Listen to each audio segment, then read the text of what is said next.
Mazmur 26. Doa mohon dibenarkan oleh Tuhan. Dari Daud.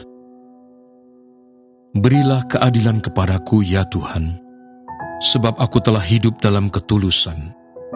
Kepada Tuhan aku percaya dengan tidak ragu-ragu. Ujilah aku ya Tuhan, dan cobalah aku. Selidikilah batinku dan hatiku, sebab mataku tertuju pada kasih setiamu, dan aku hidup dalam kebenaran-Mu. Aku tidak duduk dengan penipu, dan dengan orang munafik aku tidak bergaul. Aku benci kepada perkumpulan orang yang berbuat jahat, dan dengan orang fasik aku tidak duduk. Aku membasuh tanganku tanda tak bersalah, lalu berjalan mengelilingi mezbah-Mu ya Tuhan, sambil memperdengarkan nyanyian syukur dengan nyaring, dan menceritakan segala perbuatan-Mu yang ajaib. Tuhan, aku cinta pada rumah kediaman-Mu, dan pada tempat kemuliaan-Mu bersemayam. Janganlah mencabut nyawaku bersama-sama orang berdosa, atau hidupku bersama orang-orang penumpah darah, yang pada tangannya melekat perbuatan mesum, dan yang tangan kanannya menerima suapan. Tetapi aku ini hidup dalam ketulusan. Bebaskanlah aku, dan kasihanilah aku. Kakiku berdiri di tanah yang rata. Aku mau memuji Tuhan dalam jemaah. 6 hari kemudian Yesus membawa Petrus, Yakobus dan Yohanes, dan bersama-sama dengan mereka, Ia naik ke sebuah gunung yang tinggi. Di situ mereka sendirian saja. Lalu Yesus berubah rupa di depan mata mereka, dan pakaiannya sangat putih berkilat-kilat. Tidak ada seorang pun di dunia ini yang dapat mengelantang pakaian seperti itu. Maka nampaklah kepada mereka Elia bersama dengan Musa. Keduanya sedang berbicara dengan Yesus. Kata Petrus kepada Yesus, "Rabi, betapa bahagianya kami berada di tempat ini. Baiklah kami dirikan 3 kemah, 1 untuk engkau, 1 untuk Musa, dan 1 untuk Elia." Ia berkata demikian sebab tidak tahu apa yang harus dikatakannya, karena mereka sangat ketakutan. Maka datanglah awan menaungi mereka, dan dari dalam awan itu terdengar suara, "Inilah anak yang kukasihi, dengarkanlah dia." Dan sekonyong-konyong waktu mereka memandang sekeliling mereka, mereka tidak melihat seorang pun lagi bersama mereka, kecuali Yesus seorang diri. Pada waktu mereka turun dari gunung itu, Yesus berpesan kepada mereka, supaya mereka jangan menceritakan kepada seorang pun apa yang telah mereka lihat itu, sebelum Anak Manusia bangkit dari antara orang mati. Mereka memegang pesan tadi sambil mempersoalkan di antara mereka apa yang dimaksud dengan bangkit dari antara orang mati. Lalu mereka bertanya kepadanya, "Mengapa ahli-ahli Taurat berkata bahwa Elia harus datang dahulu?" Jawab Yesus, "Memang Elia akan datang dahulu dan memulihkan segala sesuatu. Hanya bagaimanakah dengan yang ada tertulis mengenai Anak Manusia, bahwa ia akan banyak menderita dan akan dihinakan? Tetapi aku berkata kepadamu, memang Elia sudah datang, dan orang memperlakukan dia menurut kehendak mereka, sesuai dengan yang ada tertulis tentang dia." Yesus mengusir roh dari seorang anak yang bisu. Ketika Yesus, Petrus, Yakobus, dan Yohanes kembali pada murid-murid lain, mereka melihat orang banyak mengerumuni murid-murid itu, dan beberapa ahli Taurat sedang mempersoalkan sesuatu dengan mereka. Pada waktu orang banyak itu melihat Yesus, tercenganglah mereka semua dan bergegas menyambut Dia. Lalu Yesus bertanya kepada mereka, "Apa yang kamu persoalkan dengan mereka?" Kata seorang dari orang banyak itu, "Guru, anakku ini kubawa kepadamu, karena ia kerasukan roh yang membisukan dia. Dan setiap kali roh itu menyerang dia, roh itu membantingnya ke tanah. Lalu mulutnya berbusa, giginya bekertakan, dan tubuhnya menjadi kejang. Aku sudah meminta kepada murid-muridmu, supaya mereka mengusir roh itu, tetapi mereka tidak dapat." Maka kata Yesus kepada mereka, "Hai kamu angkatan yang tidak percaya, berapa lama lagi aku harus tinggal di antara kamu? Berapa lama lagi aku harus sabar terhadap kamu? Bawalah anak itu kemari." Lalu mereka membawanya kepadanya. Waktu roh itu melihat Yesus, anak itu segera digoncang-goncangkannya, dan anak itu terpelanting ke tanah, dan terguling-guling, sedang mulutnya berbusa. Lalu Yesus bertanya kepada ayah anak itu, "Sudah berapa lama ia mengalami ini?" Jawabnya, "Sejak masa kecilnya, dan seringkali roh itu menyeretnya ke dalam api, ataupun ke dalam air untuk membinasakannya. Sebab itu jika engkau dapat berbuat sesuatu, tolonglah kami dan kasihanilah kami." Jawab Yesus, "Katamu, jika engkau dapat, tidak ada yang mustahil bagi orang yang percaya." Segera ayah itu berteriak, "Aku percaya, tolonglah aku yang tidak percaya ini." Ketika Yesus melihat orang banyak makin datang berkerumun, ia menegur roh jahat itu dengan keras, katanya, "Hai, kau roh yang menyebabkan orang menjadi bisu dan tuli. Aku memerintahkan engkau, keluarlah daripada anak ini, dan jangan memasukinya lagi." Lalu keluarlah roh itu sambil berteriak dan menggoncang-goncangkan anak itu dengan hebatnya. Anak itu kelihatannya seperti orang mati, sehingga banyak orang yang berkata, "Ia sudah mati." Tetapi Yesus memegang tangan anak itu dan membangunkannya. Lalu ia bangkit sendiri. Ketika Yesus sudah di rumah dan murid-muridnya sendirian dengan dia, bertanyalah mereka, "Mengapa kami tidak dapat mengusir roh itu?" Jawabnya kepada mereka, "Jenis ini tidak dapat diusir kecuali dengan berdoa." Pemberitahuan kedua tentang penderitaan Yesus. Yesus dan murid-muridnya berangkat dari situ dan melewati Galilea, dan Yesus tidak mau hal itu diketahui orang, sebab ia sedang mengajar murid-muridnya. Ia berkata kepada mereka, "Anak manusia akan diserahkan ke dalam tangan manusia, dan mereka akan membunuh dia, dan 3 hari sesudah ia dibunuh, ia akan bangkit." Mereka tidak mengerti perkataan itu, namun segan menanyakannya kepadanya. Keluaran pasal 39. Membuat pakaian imam.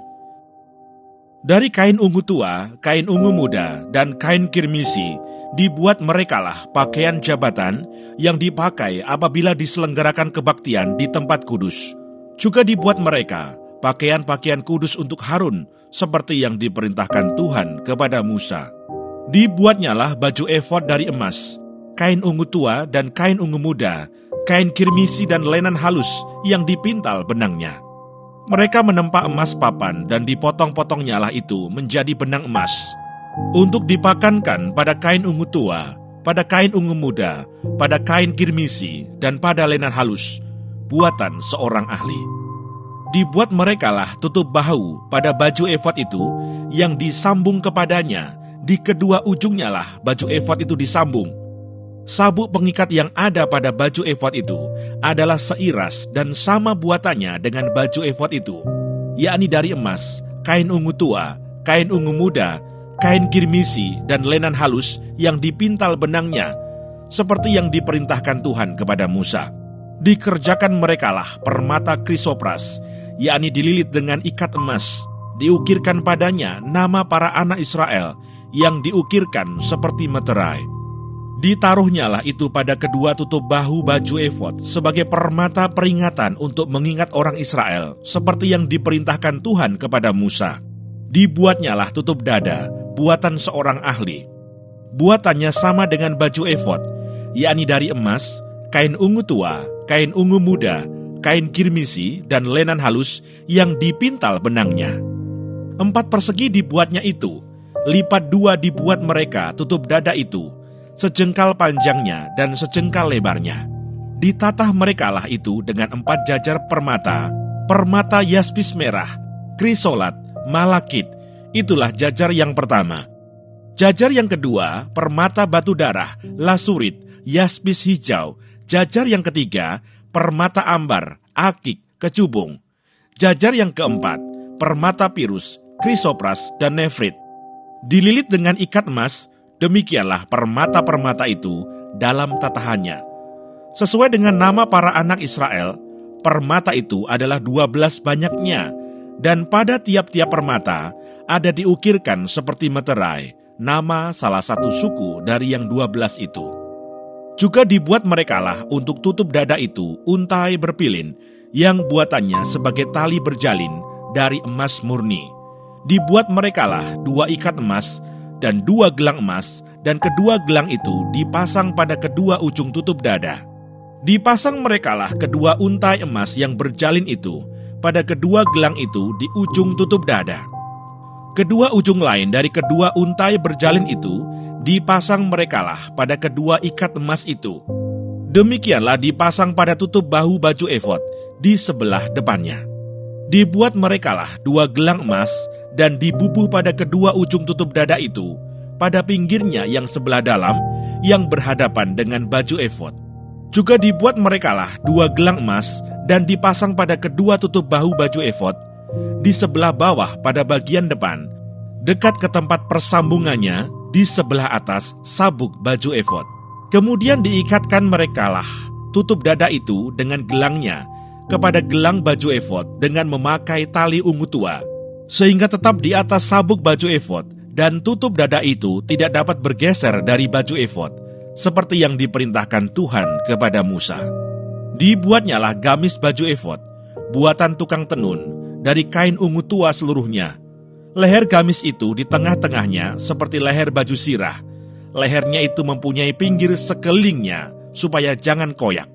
Dibuat merekalah pada ujung gamis itu buah delima dari kain ungu tua, kain ungu muda, dan kain kirmisi yang dipintal benangnya.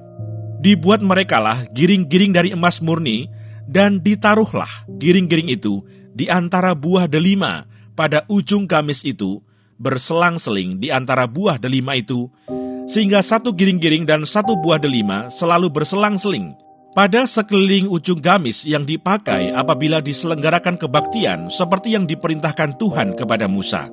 Dibuat merekalah kemeja dari lenan halus, buatan tukang tenun, untuk Harun dan anak-anaknya, serban dari lenan halus, destar yang indah dari lenan halus, celana lenan dari lenan halus yang dipintal benangnya, dan ikat pinggang dari lenan halus yang dipintal benangnya, kain ungu tua, kain ungu muda, dan kain kirmisi dari tenunan yang berwarna-warna, seperti yang diperintahkan Tuhan kepada Musa. Dibuat merekalah patam jamang yang kudus dari emas murni, dan pada jamang itu dituliskan tulisan, diukirkan seperti meterai, kudus bagi Tuhan. Dipasang merekalah pada patam itu tali ungu tua, untuk mengikatkan patam itu pada serbannya di sebelah atas, seperti yang diperintahkan Tuhan kepada Musa. Pekerjaan itu diterima baik oleh Musa. Demikianlah diselesaikan segala pekerjaan melengkapi kemah suci, yakni kemah pertemuan itu. Orang Israel telah melakukannya tepat seperti yang diperintahkan Tuhan kepada Musa. Demikianlah mereka melakukannya.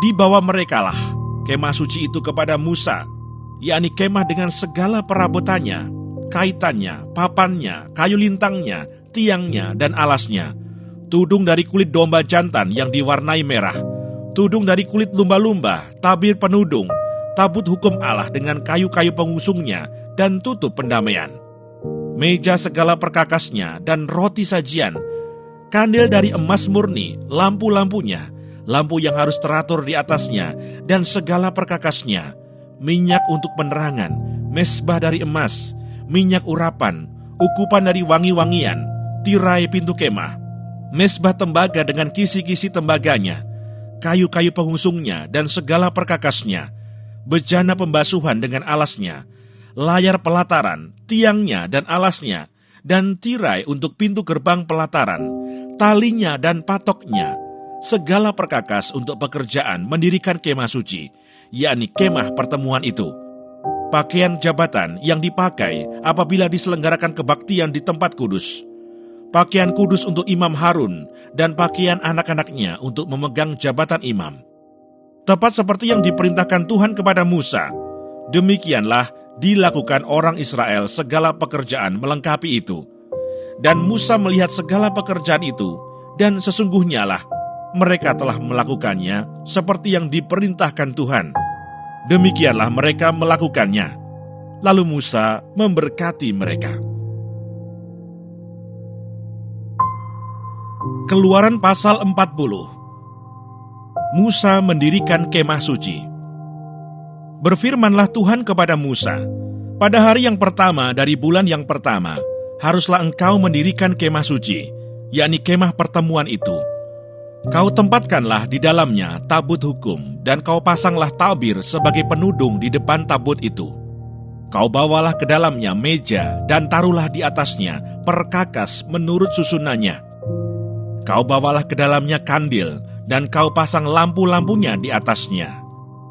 Kau taruhlah mezbah emas untuk membakar ukupan di depan tabut hukum. Kau gantungkanlah tirai pintu kemah suci. Kau taruhlah mezbah korban bakaran di depan pintu kemah suci, yakni kemah pertemuan itu. Kau taruhlah bejana pembasuhan di antara kemah pertemuan dan mezbah itu, lalu kau taruhlah air ke dalamnya. Haruslah kau buat pelataran keliling dan kau gantungkanlah tirai pintu gerbang pelataran itu. Kemudian kau ambillah minyak urapan dan kau urapilah kemah suci dengan segala yang ada di dalamnya. Demikianlah harus engkau menguduskannya dengan segala perabotannya sehingga menjadi kudus. Juga kau urapilah mezbah korban bakaran itu dengan segala perkakasnya. Demikianlah engkau harus menguduskan mezbah itu, sehingga mezbah itu maha kudus. Juga kau urapilah bejana pembasuhan itu dengan alasnya. Dan demikianlah engkau harus menguduskannya. Kemudian kau suruhlah Harun dan anak-anaknya datang ke pintu kemah pertemuan, dan kau basuhlah mereka dengan air. Kau kenakanlah pakaian yang kudus kepada Harun. Kau urapi dan kau kuduskanlah dia, supaya ia memegang jabatan imam bagiku. Juga anak-anaknya, kau suruhlah mendekat, dan kau kenakanlah kemeja kepada mereka. Urapilah mereka seperti engkau mengurapi ayah mereka, supaya mereka memegang jabatan imam bagiku. Dan ini terjadi, supaya berdasarkan pengurapan itu, mereka memegang jabatan imam untuk selama-lamanya, turun-temurun. Dan Musa melakukan semuanya itu tepat seperti yang diperintahkan Tuhan kepadanya. Demikianlah dilakukannya. Dan terjadilah dalam bulan yang pertama tahun yang kedua, pada tanggal 1 bulan itu, maka didirikanlah kemah suci. Musa mendirikan kemah suci itu, dipasangnyalah alas-alasnya, ditaruhnya papan-papannya, dipasangnya kayu-kayu lintangnya, dan didirikannya tiang-tiangnya. Dikembangkannyalah atap kemah yang menudungi kemah suci, dan diletakkannya tudung kemah di atasnya, seperti yang diperintahkan Tuhan kepada Musa. Diambilnyalah loh hukum Allah, dan ditaruhnya ke dalam tabut. Dikenakannya kayu pengusung pada tabut itu, dan diletakkannya tutup pendamaian di atas tabut itu. Dibawanyalah tabut itu ke dalam kemah suci, dikantungkannyalah tabir penudung, dan dipasangnya sebagai penudung di depan tabut hukum Allah, seperti yang diperintahkan Tuhan kepada Musa. Ditaruhnyalah meja di dalam kemah pertemuan, pada sisi kemah suci sebelah utara, di depan tabir itu. Diletakkannya di atas roti sajian menurut susunannya di hadapan Tuhan, seperti yang diperintahkan Tuhan kepada Musa. Ditempatkannya kandil di dalam kemah pertemuan, berhadapan dengan meja itu, pada sisi kemah suci sebelah selatan. Dipasangnyalah lampu-lampu di atasnya di hadapan Tuhan, seperti yang diperintahkan Tuhan kepada Musa. Ditempatkannya mezbah emas di dalam kemah pertemuan, di depan tabir itu. Dibakarnyalah di atasnya ukupan dari wangi-wangian, seperti yang diperintahkan Tuhan kepada Musa. Dikantungkannyalah tirai pintu kemah suci. Mezbah korban bakaran ditempatkannya di depan pintu kemah suci, yakni kemah pertemuan itu, dan dipersembahkannyalah di atasnya korban bakaran dan korban sajian, seperti yang diperintahkan Tuhan kepada Musa. Ditempatkannya bejana pembasuhan di antara kemah pertemuan dan mezbah itu, lalu ditaruhnyalah air ke dalamnya untuk pembasuhan. Musa dan Harun serta anak-anaknya membasuh tangan dan kaki mereka dengan air dari dalamnya, apabila mereka masuk ke dalam kemah pertemuan, dan apabila mereka datang mendekat kepada mezbah itu, maka mereka membasuh kaki dan tangan, seperti yang diperintahkan Tuhan kepada Musa. Didirikannya tiang-tiang pelataran sekeliling kemah suci dan mezbah itu, dan dikantungkannya tirai pintu gerbang pelataran itu. Demikianlah diselesaikan Musa pekerjaan itu. Kemuliaan Tuhan memenuhi kemah suci. Lalu awan itu menutupi kemah pertemuan, dan kemuliaan Tuhan memenuhi kemah suci, sehingga Musa tidak dapat memasuki kemah pertemuan, sebab awan itu hinggap di atas kemah itu, dan kemuliaan Tuhan memenuhi kemah suci. Apabila awan itu naik dari atas kemah suci, berangkatlah orang Israel dari setiap tempat mereka berkemah. Tetapi jika awan itu tidak naik, maka mereka pun tidak berangkat sampai hari awan itu naik. Sebab awan Tuhan itu ada di atas kemah suci pada siang hari, dan pada malam hari ada api di dalamnya, di depan mata seluruh umat Israel pada setiap tempat mereka berkemah.